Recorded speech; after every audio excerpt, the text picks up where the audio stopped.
నమస్కారాలు. నాతోటి అంగన్వాడీ టీచర్లకు నా నమస్కారాలు.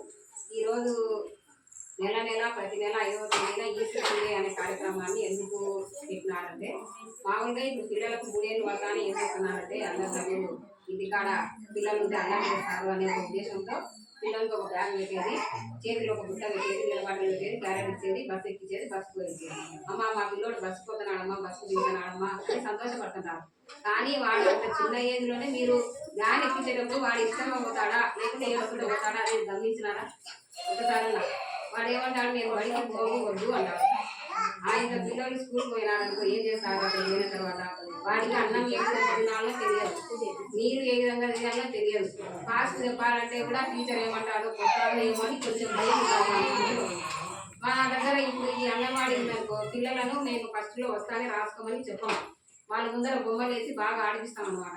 వాళ్ళకి ఏది ఇష్టమైతే ఆ పని చేయిస్తాము. ఆడుకునేటప్పుడు ఆడుకోబెడతాము, వాడు రాసుకుంటానికి ఇచ్చారన్నప్పుడే వాడికి రాపిస్తాము, అన్నం పెడతాము, నిద్రపిస్తాము, అంగన్వాడికి గుడిస్తాము, పాలు పోస్తాము, భోజనం పెడతాము. ఇవన్నీ ఇచ్చి వాడు మనస్ఫూర్తిగా వాడు ఏ పని అయితే ఇష్టం అనుకుంటాడో ఆ పని మాత్రమే చేయిస్తాం. కాబట్టి వాడు అంగన్వాడికి వచ్చే పిల్లలు ఎన్నిదైతానే మమ్మల్ని బడి దగ్గర చేరుకురాని అని ఖచ్చితంగా అంటారు. మీ బడికి వచ్చే పిల్లల యొక్క మనస్తత్వం మీ తల్లులకే తెలియాలి. కాబట్టి ప్రైవేట్ స్కూల్కు అంగన్వాడికి ఎంత తేడా ఉందో మీరు కొంచెం గమనించుకోవాలి.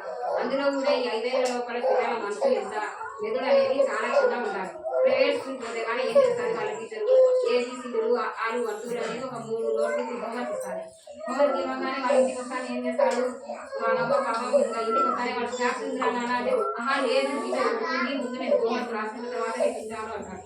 వాడు హోంవర్క్ రాసుకుని వాళ్ళమ్మ స్నానం చేసేసరికి వాడు నిద్రలోకి పోతాడు. అక్కడ ఏం జరుగుతుంది? వాడికి పోషకాహార లోపం అనేది ఏర్పడుతుంది. వాడు వెనకాలంగా వాడు